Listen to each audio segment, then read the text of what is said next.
అన్నారు తెలంగాణ. పట్టిసీమ కింద వాళ్ళు ఆడుకుంటున్నారు కాబట్టి కృష్ణా జలాల మీద హక్కు మాకు వదిలేయండి అన్నారు. అడుగుతారు వాళ్ళు. పైనోడు వెంట పడుతున్నప్పుడు వాళ్ళు అసలు నీళ్ల మీదనే యుద్ధం చేస్తున్నప్పుడు నువ్వు తీసుకెళ్లి వాళ్ళ నోట్లో నీళ్లు పోసి మన నోట్లో మట్టి కొట్టడం ఏంది?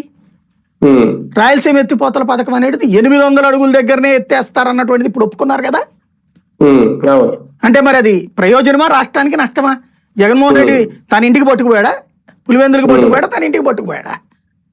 అదేమంటే పెద్దిరెడ్డి వాళ్ళ ఫ్యాక్టరీ. పెద్దిరెడ్డిని మెచ్చుకోవాలి ఇక్కడ. ఎందుకని? దానికి బిల్లులు వస్తాయో లేదో తెలియదు పర్మిషన్ లేనప్పుడు. అయినా పనులు చేపట్టారు వాళ్ళు. అంటే ప్రయోజనం కోసమే కదా, ప్రజల ప్రయోజనం కోసమే కదా. మరి అదే కాంట్రాక్ట్ తప్పైతే గనక పోలవరాన్ని తీసుకెళ్లి ట్రాన్స్టాయోడికి ఇవ్వడం, రాయపాటికి ఇవ్వడం, లేకపోతే నవయోగ వాడికి ఇవ్వడం తప్పు కదా. అవన్నీ ఎవడు కాడాడు కాంట్రాక్టర్ తవ్వుతాడు, డబ్బులు ఇచ్చేటటువంటి దాంట్లో తెగించి ఒప్పుకున్నారు కదా వాళ్ళు.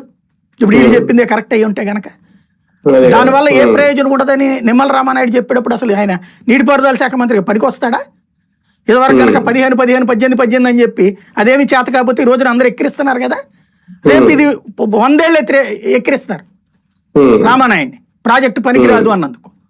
ఇప్పుడు ఇదివరకు పట్టిసీమ కట్టేటప్పుడు వద్దంటే నేను చెప్పాను పట్టిసీమ ఉండాల్సిందే అన్నటువంటి. పులిచింతలు వద్దన్న రోజున పులిచింతల కావాలని మాట్లాడినవాడిని నేను.